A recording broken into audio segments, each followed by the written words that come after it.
Hi, this is Jas Obrecht, and welcome to this special Talking Guitar podcast. What you're about to hear is part one of Joe Satriani's first nationally published interview, which ran as the cover story of Guitar Player's February 1988 issue. This interview, it turned out, had a major impact on Joe's career. In his foreword to the 2015 book Guitar Player, The Inside Story, Joe wrote, and I'm quoting here, "It was Jas Obrecht who first contacted me about doing an interview. I was still giving lessons at secondhand guitars in Berkeley and recording solo guitar music at night. The interview experience was so exciting because the journalist asked all the cool questions. They don't do that anymore. When GP put me on the cover and had my new song, The Crush of Love, inside on the Soundpage, it had an enormously positive effect on my career. The song went on to become a radio hit for me, and GP can take credit for breaking it." End quote. When I recently contacted Joe about turning our original interview tapes into a podcast, he wrote back giving me permission and saying he'd be honored. He also added some additional information. Joe wrote, "This was my first nationally/international full interview cover story published. What a turning point in my career and my life. The photo with my parts guitar painted by Rubina made it all that much more special. 35 years later, I'm still grateful for your support and professionalism. Besides introducing me to the guitar-loving community in the best way possible, I believe that issue was responsible for getting me into an audition for Mick Jagger's solo band. The story goes that while Mick and the band were discussing who could replace Jeff Beck in the band, Mick saw the Guitar Player issue laying nearby and asked, 'What about this guy? Anybody know him?' Bassist Doug Wimbush said, 'Yes, I met him at NAMM last summer. He's from San Francisco. Maybe Bill Graham can find us for him. The rest is history." End quote. Thank you, Joe, for sending this update. The interview you're about to hear took place on November 4th, 1987 at Hyde Street Studios in San Francisco.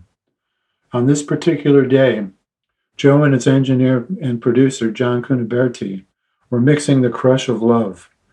At various times, John chimes into our conversation. Most of the interview took place in the same room where Joe had recorded most of his breakthrough album, Surfing with the Alien, which was released just 20 days before this conversation you're about to hear. We hope you enjoy it.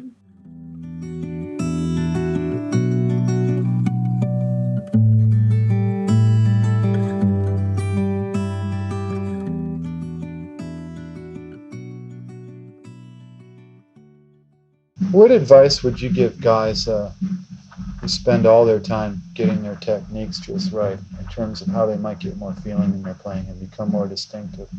The young Yngwie clones and guys like that. Well, on one hand, I really admire anybody who puts a lot of time into practicing and comes out with such a good result. It's really amazing that there are guitar players like Yngwie Malmsteen and guys like him. I mean, it's really good guitar playing. Oh yeah. I mean, it's hard to say anything negative about it because it's just so incredible. I hate to be. I'm not addressing that. I'm addressing people who spend all their time mimicking one player. Yeah, I understand. I don't know. I've always tried to go the other way. Sometimes I think it comes down to personality. Yeah. If the person himself is open to lots of ideas, lots of different ideas and views, that they have an open mind with what comes by them in life in general, and they try to keep themselves interested. Were you raised with that? Yes. Was anyone in your family a musician? My mother and my three sisters and my brothers, quite a few, except for my father. Really? Everybody. But no one took it seriously. My sister, one of my older sisters, Marion, was probably my first influence on guitar. She was a folk guitar player singer. Back in the 60s? Yeah. But it was just for fun. Right. She played in school and stuff like that. Did you start playing guitar young? When I was 14. When did keyboards come into the picture for you? Well, let's see. Oh, that's right. I was talking about my sister Mary. She played guitar. My two older sisters, I have three older sisters. The oldest of the three, Joan and Carol, were schooled in piano, so there was a piano in the house, and my mother could play. Yeah. And my brother and I were the only ones spared music lessons. By the time we came around, our parents had given up trying to force the kids to learn how to play. And so my brother and I used to sit down and we used to play something called Constrati and Orchestra, which was Constrati, which was a little game we invented. Constrati was this ridiculous, pompous conductor. We made him up. Right. You know, and we would sit down and we'd say, ladies and gentlemen, Constrati Orchestra, and we would just bang away together on the piano. And that's as far as it went. My brother went on to play blues harp and flute and guitar, a little bit of guitar. And I stuck with the piano, but my technique was just awful.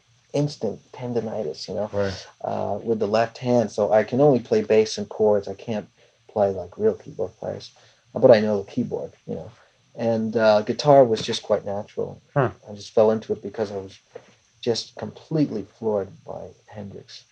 First time I ever heard it on the radio, it was like a psychedelic event, you know. And I was just a little kid, but it just seemed like the whole room was spinning when I heard the music coming. Something was obviously very different with music all of a sudden. Yeah, all at once. It was a real exciting wonderful. time. You know, and he was one of those guys who, from song to song, would change his guitar sound, would change the direction. You know, his first three records were very radical in terms of how eclectic they were. Yeah, and absolutely. the variety. And how much he accomplished in such a short time. Yeah.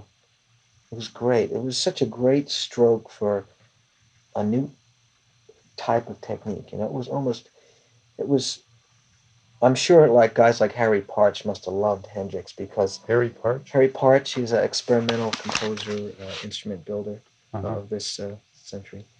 I think he's dead now. Harry, you know, Harry thought that our system of music was just awful. It was a prison, and getting people to practice was the worst thing you could ever do. And you know, it crushed all forms of human expression through music. And so he went about building his own instruments and writing his own way.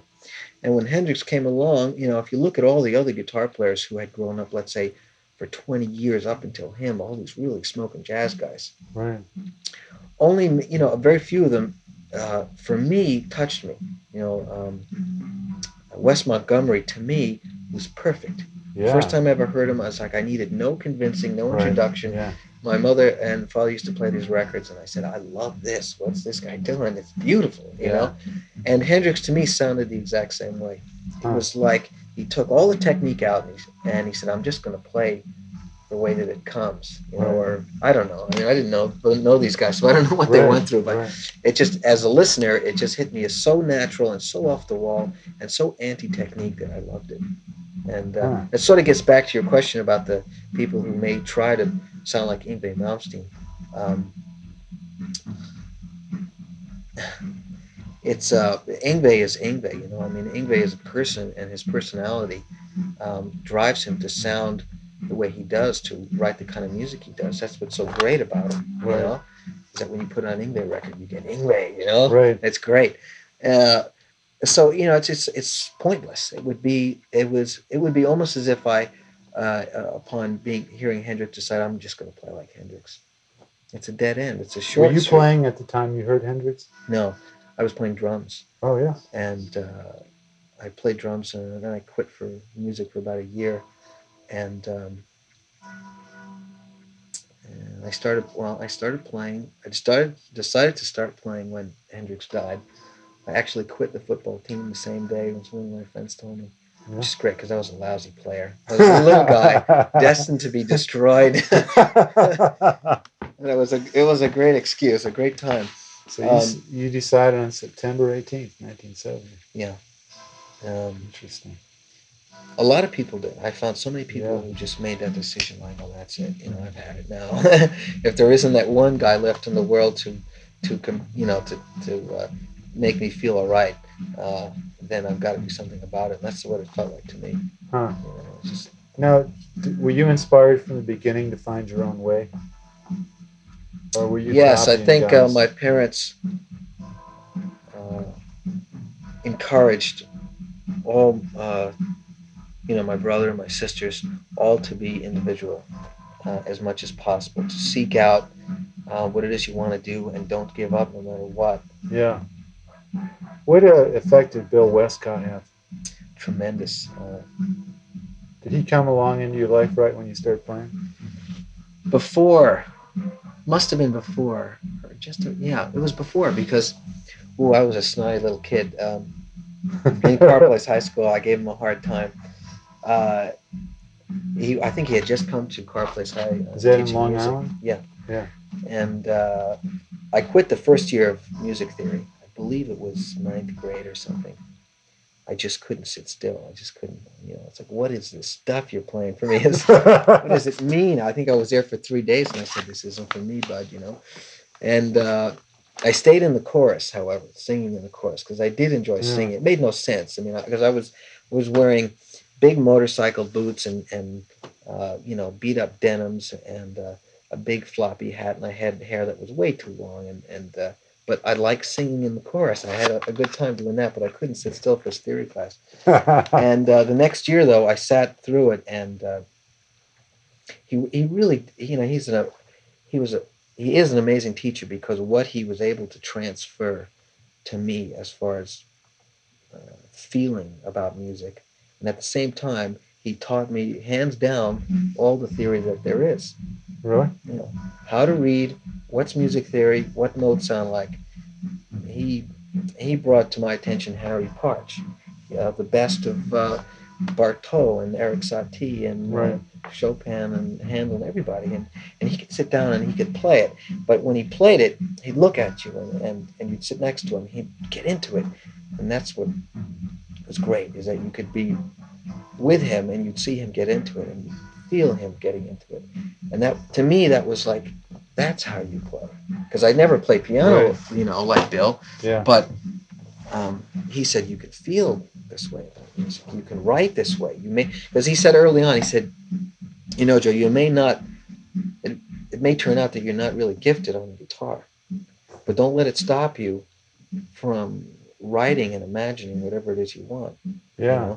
And so he would introduce techniques, mental ways of approaching writing, or just getting out pieces of paper and writing. Total nonsense. Putting it away and picking it up the next day and reading it and then fixing it. As a way of second guessing yourself, I guess, if that's maybe how you'd say it, or surprising yourself with things. He was just a Mr. Inspiration. And then plus, he taught me all there was to know to get 90s in theory and advanced theory and pass the the Regents exam in New York and feel very confident, to the point when I got to music college, it was no point. There was absolutely no point of being there. What school was that? The Five Towns College. Yeah. What did Lenny Tristano give you? Oh, wow. He was another guy that was great just to be next to, because he was so intense. He also, what Lenny showed me, I think, was that technique was not music. But when you're practicing technique, don't fool around. You just do it right, or you're doing it wrong. And don't play things until you're ready to play them. And if you play them and you make a mistake, it's because you weren't ready to play it, and you shouldn't have played it in the first place. Interesting. A discipline. Would you go in with a guitar and he'd have his piano? He would just walk around. Oh. Yeah. The only time he ever played piano, he made fun of a guitar player that I won't mention. Yeah. It was the only time he ever played. Most of the time, he just walked around the room, walked out of the room, walked around his house, and I just have to keep playing, and he'd come back and he'd have everything that I played down, and he'd talk about it. See, because you had to, with Lenny, you had an enormous lesson, and you had to play technical things perfect, and there weren't any time restrictions. So you would go in, he'd say, play me the scale. He wouldn't say how fast. Yeah. So if you played it too fast and you blew it, it was your own fault. So if you wanted to play it nice and slow, fine. He just wants to hear you walk into a room and play something correctly because you know it. You know it, Right. and you can control your bodily functions to pull it off. Did timing come naturally for you? Is it something you had to teach yourself? Oh, I've taught myself, for sure. I mean, I think it's natural. Timing is natural, but I think you have to practice it. You have to work it. You have Yeah. to convince yourself that it's there. And you Right. can find it. Because I don't. When I was a young kid, listening to the Beatles and the Stones or something, I didn't say, "Boy, he could have played groups of five there." Yeah. I wasn't thinking about that. But once you get exposed to it, and someone, a knowledgeable person, says, you can feel groups of five, and you'll like it, and Yeah. and you may use it with discretion and taste, maybe. Right. Um, so yeah, timing comes later, and plus, I think I've learned a lot from other people's timing, like the timing of Hendrix, the timing of Stevie Wonder, Right. or Larry Graham, who I'm copying right there for this groove Right. here. The slide stone groove. Yeah.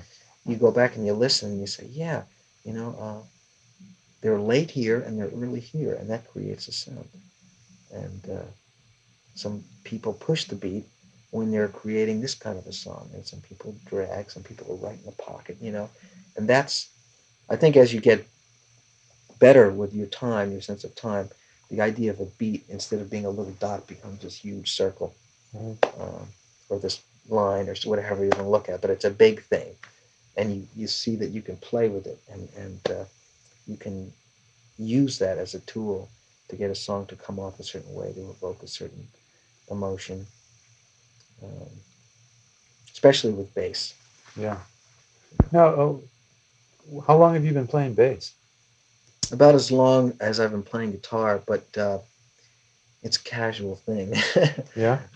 I did teach bass for a while, but I always told my students, there will be a time very soon where you will be as competent as myself, and I urge you to move on to a real bass player. But I have found very few good bass players who are really good teachers, Hmm. who teach steady. I don't know why. I think it's the nature of the instrument and how it's used in the music world. Right. It's not, to be a guitar player, you really have to work on being exceptional to be popular. To Oh being yeah. a bass player, you just have to be really good. You have to be solid, and you'll work forever. So, Yeah. as a result, it would appear on the surface that there isn't much to learn. I would disagree with that, um, but because I know the difference between myself playing a groove perfectly and someone like Stu Ham playing it perfectly is something I can't even come Right. close to. Um, he has it. He is bass Yeah. incarnate. You know what I mean? And certain bass players are like that. And if I was a serious bass player, I'd find those people. I'd hang around with them. I'd take lessons just to try to absorb what it is that make them think. Right. So bass-like, and always find the right place to be. At what point along your development did you start giving lessons? Very early, Steve was one of my first students. I've been playing only a few years, and although I only taught a few people, Steve, his friend, maybe two other friends, something like that. Was Steve? Where was he at as a player when you met him? He was a complete beginner. Yeah. Yeah, guitar in one hand, no strings, and a pack of strings in the other. Really? Yeah. And by the time he left, where was he? By the time, by his last lesson, he was doing things that I wasn't doing, and he could. I'm sure he could play as fast as I could. And at the time, I was on this campaign just not to play fast anymore. I had just gotten so sick of it. Uh I huh. was just Was he decided. doing a lot of whammy stuff by then? Yeah, we had gone crazy with the whammy, and he was getting into the whammy a lot, and he was doing two-handed stuff. Um, because our lessons were long. The last lessons were just these long jams because he was developed so quickly into a competent player and a really good improviser. Yeah. You could just sit there in the room, and before you know it, you'd be playing. And before you know it, an hour would go by, and we'd have gone through all these things. And so Did he strike you as being a special musician from? right away, What was it? um, his ability to hear notes, to tune his guitar, his choice of music Mhm. and his personality. He was just like uh, completely honest and straightforward. And he was just a little kid. I mean, I was a young guy, but he was Yeah. really little, you know, Yeah. compared to me, you know, when the difference in age, I think he was like 14 or something. That's pretty young. He has an amazing mind, though. He on does, top of he it. does. And it seemed to me that that was there because he would bring in music or I would play him something and I think to myself, boy, I played this for some other kid and the kid just like, you know, went right over his head and Steve would hear exactly what it was that I wanted him to hear. You know, and he'd say, wow, this part is great, or this thing they're doing, or he'd come up with a question that was the perfect question. Right. You know, that was the reason why I put the record on in the first place, you know. Did a lot of kids come in with parts they wanted to know from Van Halen or whatever? Back then, definitely not, because it was the early 70s. Oh, yeah.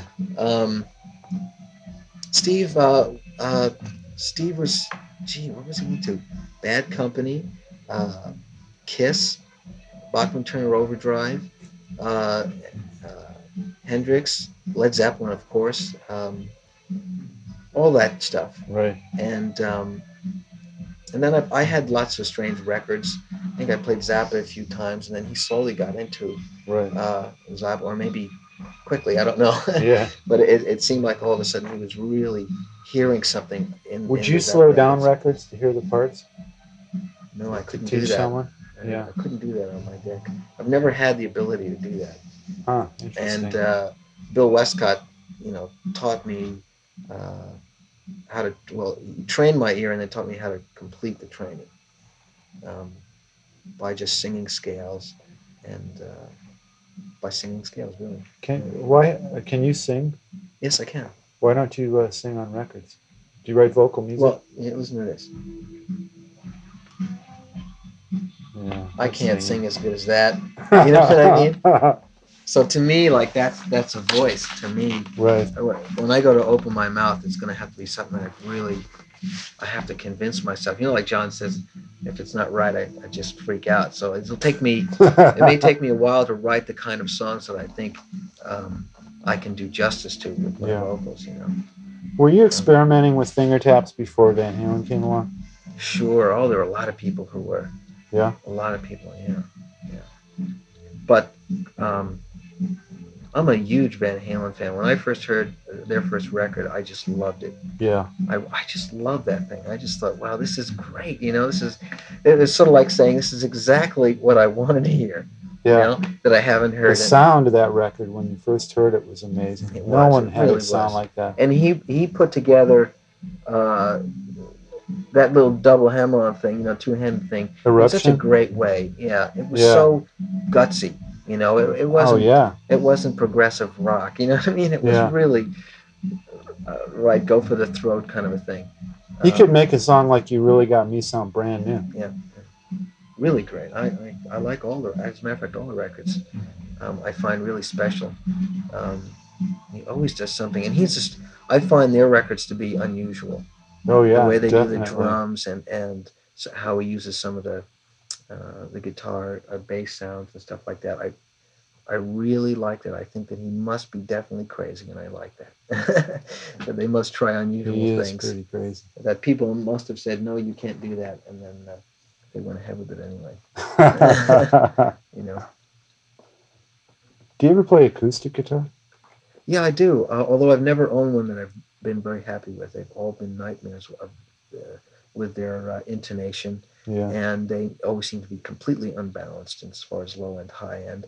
And then I don't get the range I like. And I have so many complaints about it. But when I hear other people play their kind of music, I love it. Yeah. Who's that guy that was on your cover a while ago? Michael Hedges? Yeah. Amazing. Yeah. Amazing sound he gets out of that. Yeah. It would take me years to get that kind of power. It's funny, Joe. I've actually sat from this far away from him while he's done stuff.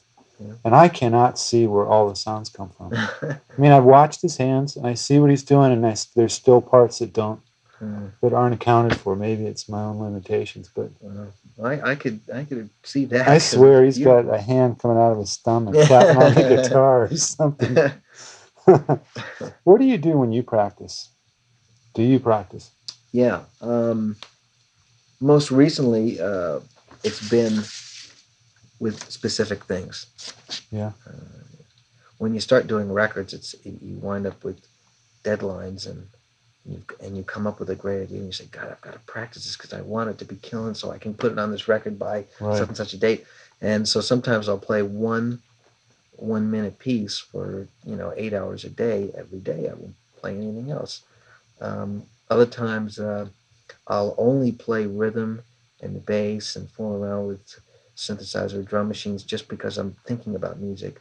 Sometimes I'll put down the guitar and I just won't play it because I'm being too repetitive with myself, and I'm angry with myself for being so stubborn, not for moving on, and I'll just say, okay, I'm just not going to play it then, and then I'll pick it up and I'll hear something that I didn't hear before, and I'll go on. And then other times it's just nonstop, and Rubino will have to come and say, hey, you better stop playing.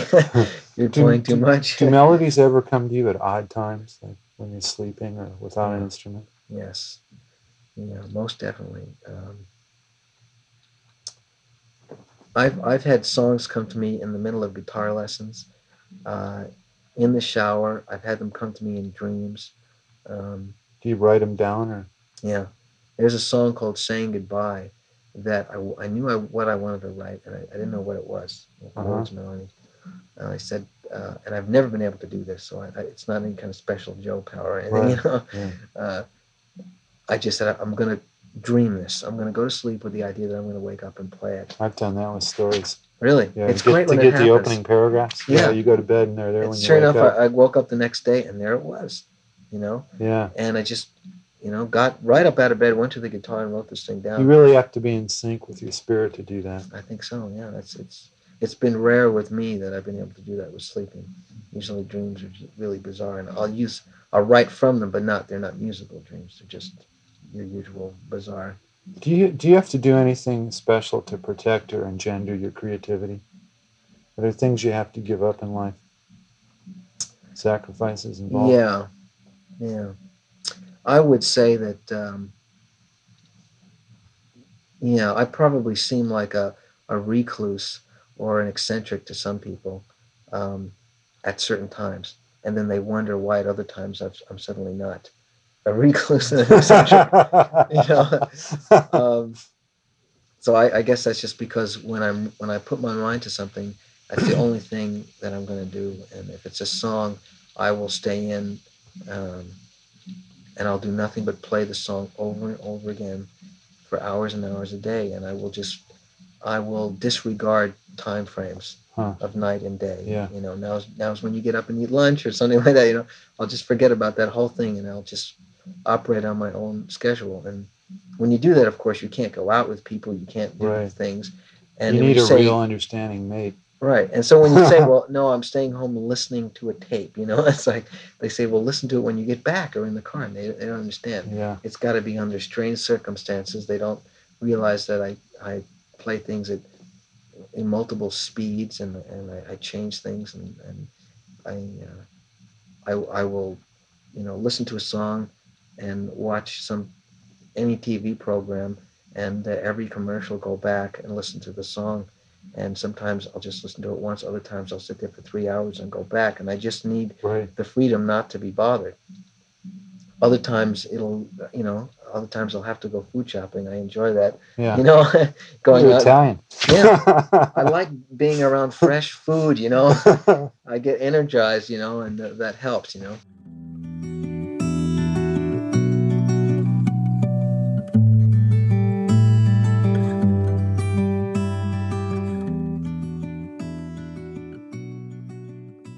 This concludes part one of Joe Satriani's first cover story interview.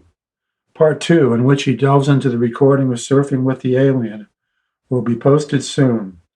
If you're into Joe's playing and recording techniques, this second part is a veritable goldmine of info. If you like the interview you just heard and want to help us keep producing podcasts, please hit that donate button. Before signing off, I want to express my gratitude to my podcast engineer and producer, Nick Hunt. This podcast is copyright 2023 by Jas Obrecht. All rights reserved. Thank you for listening.